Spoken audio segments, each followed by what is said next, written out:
Institute of Directors presents 24th International Conference on Environment Management and Climate Change.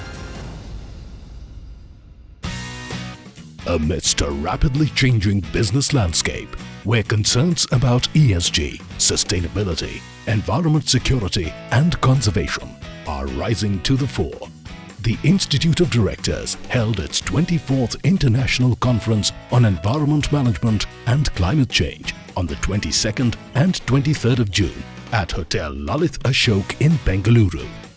This much-awaited conference established itself as a standard within the industry as experts and business leaders gathered to discuss pertinent subjects. The 24th edition of this conference was held under the chairmanship of Honorable Justice M.N. Venkatachalya, former Chief Justice of India and Chairman, Institute of Directors. This year's conference was attended by more than 400 delegates from industry, government, academia, civil society and diverse stakeholder groups, continuing its legacy of drawing a large number of participants. Mr. Chanchal Kumar, IAS, Special Secretary and Managing Director of National Highways and Infrastructure Development Corporation Limited. Mr. Sailesh, IAS, Member, Public Enterprises Selection Board, former Secretary, Department of Public Enterprises, Ministry of Heavy Industries and Public Enterprises India, and Mr. Obais Sarmad, former Deputy Executive Secretary, UNFCCC, along with Mr. Bhaskar Anand Rao, CFO of Bengaluru International Airport Limited, were some of the important dignitaries who inaugurated this year's conference. The occasion was graced by the presence of former Chief Justice of Karnataka and Chairperson Law Commission of India, Justice Ritu Raj Avasthi, as the chief guest, along with other senior state and central government officials as the guests of honor. It gives me immense pleasure to have the distinction to be amongst an august gathering like this, so meticulously curated by the Institute of Directors. While the honor of being the chief guest may have been so graciously extended to me, ladies and gentlemen, the theme of this conference could not have been more germane, as climate change and environment are the burning issues facing the entire mankind. The IOD, which has been at the forefront of shaping boardroom dynamics and influencing corporate policy, is well placed to bring environmental issues into the fray of corporate governance. The two-day conference was followed by a series of special addresses by industry leaders and policymakers on the issues of environmental concerns, climate change, and the solutions adopted. Well, as you all know, that climate change is now a global emergency, and this goes beyond the national borders. All people, all countries, it requires international cooperation and coordinated solutions to be found to be able to work at all levels. Climate crisis, as you all are seeing for the last so many years, the changes that it is bringing in, it poses a single greatest threat to the global economy and to the quality of life and safety of the people. Global population now is 800 crore plus. Urbanization is around 56%. This was 30% in 1950, and this will go to 60% in 2030. So with this increased and accelerated urbanization, there's a need to have enhanced and increased transportation system for the people, for the products, for the goods, for universal access, for sustainable mobility. So what are the policies required if we want for this sustainable process to be there? And this is something we do in practice. We incentivize contractors who bring low carbon technology and low carbon footprints. We promote circular economy. We encourage green vehicles, which means all the equipments, all the machines that you use in construction should be electric, hybrid, green. And then you promote innovation. there's a mandate that up to 25% of the product which you use, technology which you use in highways constructor for specific jobs, it has to be innovative. The whole concept of the climate and also environment has undergone in the last couple of decades in a very, very serious and engaging manner at the global level. While we have committed ourselves for the 2070 net zero, we have our national priorities in mind. As you know, we are very, very fast and rapid growing economy with extremely robust growth. I think India's success story is very well acknowledged at the global stage. We already have 3.75 billion as we grow today in terms of the GDP and very fast approaching to the $5 million economy. I expect it to happen in the couple of years. Among the global recession which is happening, we are still on the 6.5, 6.3 trajectory, which is very, very, very, very heartening, and it's a success story of India. While this success story is there in terms of economic growth, we have also very robustly engaged with the sustainability and the commitments that we have given both in the Paris as well as in the Glasgow. It's a very, very apt, sort of topic that has been taken up today, which is environment management and climate change, which is what should be worrying us both today and for future. I mean, environment management is how we can responsibly and sustainably use our natural resources, minimizing negative impact on the environment. The way we manage our environment and tackle climate change will determine the fate of our future generation. It's so very important.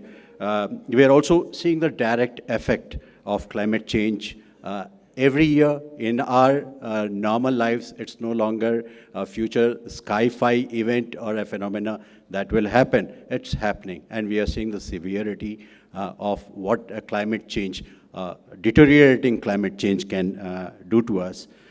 Airports are a part of infrastructure business. Travel continues, and air travel over the period of last decade has been growing phenomenally, 13 to 18%, which means we build more airports, more infrastructure, more concrete. The challenge is how we can build infrastructure in a more sustainable manner which will not damage environment, which will not hurt climate, and which will not put in more concrete jungles. That's the effort with which Bengaluru Airport has been very much seized of. And so the key to developing infrastructure in the most sustainable way is to construct what we need for present, to leave without compromising the future needs of our next generation. The challenge is to balance maintaining a pristine environment with the necessity of economic growth, setting up manufacturing units that can provide jobs for the youth of the country and also produce goods and services required by the country. IOD India is proud of the fact that we are an institution of the oldest civilization in the world, that is India. The fundamental foundations of what has been termed climate ethics by the global community was prepared by our Prime Minister, Shri Narendra Modi, in echoing India's traditional age-old wisdom, and I quote, "Respect for nature was inextricably embedded in our culture at home, so much so that we were told by our mothers to fold hands and ask for Mother Earth's forgiveness after getting up in the morning before putting our feet down on the ground." After the keynote addresses, a convention souvenir was released by Chanchal Kumar, Special Secretary and Managing Director of National Highways and Infrastructure Development Corporation, and Sailesh, Member of Public Enterprises Selection Board and former Secretary of Department of Public Enterprises, Ministry of Heavy Industries and Public Enterprises, along with other dignitaries. The souvenir consisted of fundamental messages from policymakers, initiatives, and IOD's vision about the Golden Peacock Awards, distinguished fellowships, and more. The subject of net zero emissions is becoming a key priority across the globe. Industry leaders got together to share their thoughts on various climate-smart actions and a roadmap to achieve net zero goals. We have recognized, I believe the Institute of Directors very clearly recognize that climate change is something that is urgent, it's upon us and we need to address it. It's all of us, we need to do everything we can. Governments, intergovernmental, multi-layered, multi-sectoral actions need to be taken, and individually as well. Here the conference talked about the different sectors which are affecting the climate, and also the efforts which are taken by both the governmental and the private sector in combating the menace which we are facing. So actually we are aiming at a good future for our future generation. Actually the current whatever ecosystem which we have is actually has to be treated as a loan which we have taken from the future generation. So we have to give it back in appropriate and in an appropriate manner. That's what we are aiming at. If you don't talk, things don't happen. Human beings are social beings, and we have to meet, we have to be together, we have to talk together, we have to find solutions together. If that is not the case, then things wouldn't advance. I'm not a diplomat because I looked for a job. I'm a diplomat because I'm convinced that meeting each other and talking to each other and finding common solution is the only way that we as humankind can survive. I would add to that the global energy crisis is an opportunity to speed up the climate agenda, because the cost of renewable energies has dropped considerably. 85% less for the solar power, 55% less for the wind energy, and 85% less for also the battery. One is the awareness, that we need to bring awareness among people, and also that the regulatory side of it. Only if you bring awareness to people, it's not enough, and people need to be regulated. And also the concept of investing over the long term, if you want to have a sustainable world, is something that I'm taking away from here. The conference also saw some eminent speakers share valuable insights on ESG issues, green growth solutions, and the need to understand the importance of environmental governance.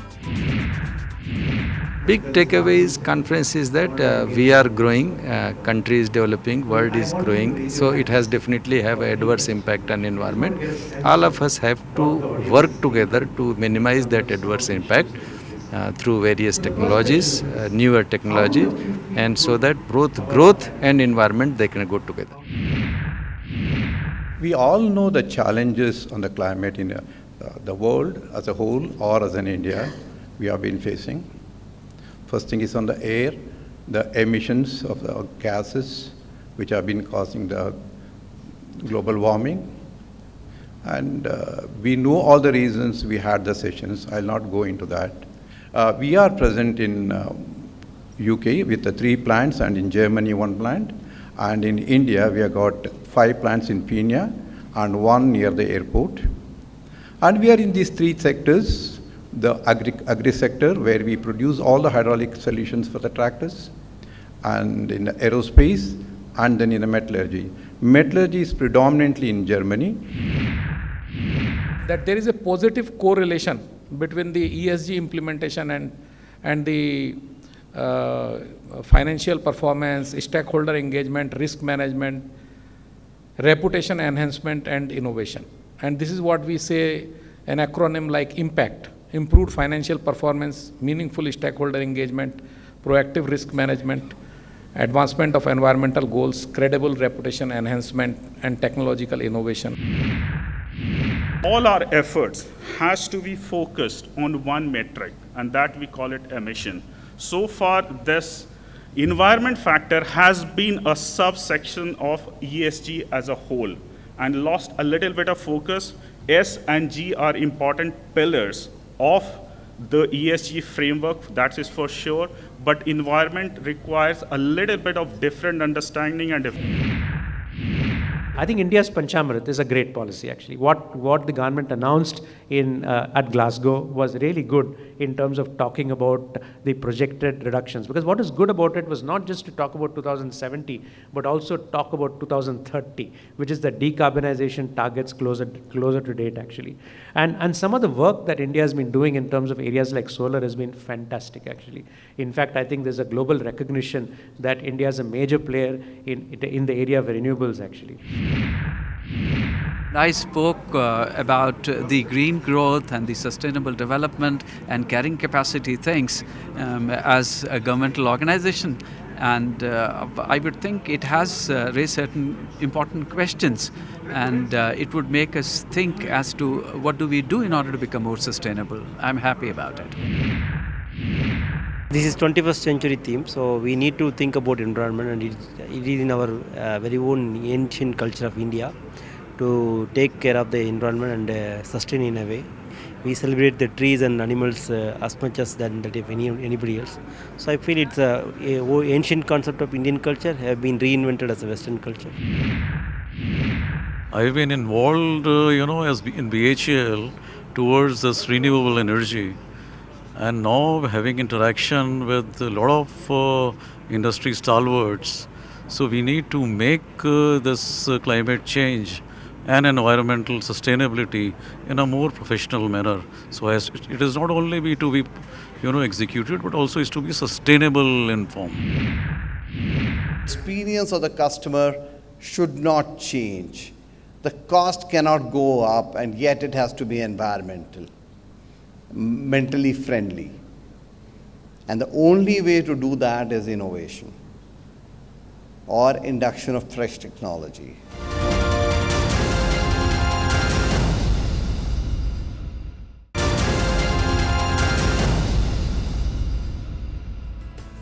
The 24th International Conference on Environment Management and Climate Change was marked with thought-provoking discussions, case study presentations by senior executives from renowned industries, scholarly work of academicians, and inspiring ideas to build a broad strategy towards a green future. A key session focused on the topic of curating a comprehensive approach to climate and resilient economic development. Wherever the word resilience has been used, resilience has really, in the economic terms, has really been used, where you overcome the situation, the difficult situation, and come out of it and really perform better, and then you stay, the economics has stayed in a better shape. While I was a co-commander at the Leh-Ladakh region in 2008-9, in winter time I decided to visit one of the posts at about 16,800 feet. From the helipad, which was about 16,000 feet, I had to walk up about 900 feet over a distance of 1 kilometer. There was a very young, smart captain, about 4 years service. He was there to receive me, highly energetic, bubbling with energy. In that bunker, where the officer took me into, I found a wonderful caption in that bunker. He said, "Safety and health are not expensive. They are priceless." I thought for a while to catch up my breath. I asked this officer, I said, "What do you mean by this?" He says, "Sir, safety and maintaining the health of my troops at this altitude is one of my prime responsibilities. It does not happen by accident. I, as a company commander," he had just 4 years service, "I, as a company commander, as the leader of this company here, about 35 boys with me, 4 posts deployed at almost 18,000 feet. I am here to promote awareness.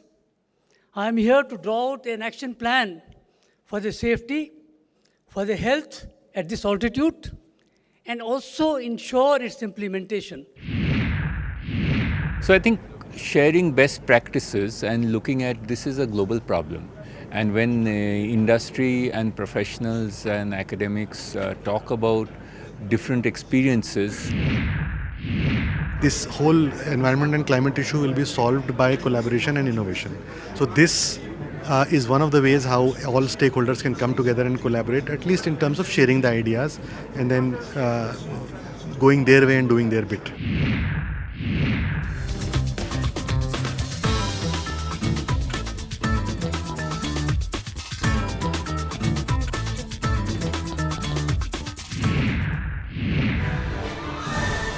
The two-day conference culminated with a glittering ceremony at the Golden Peacock Awards for Environment Management, Health and Safety, Energy Efficiency and Eco-Innovation.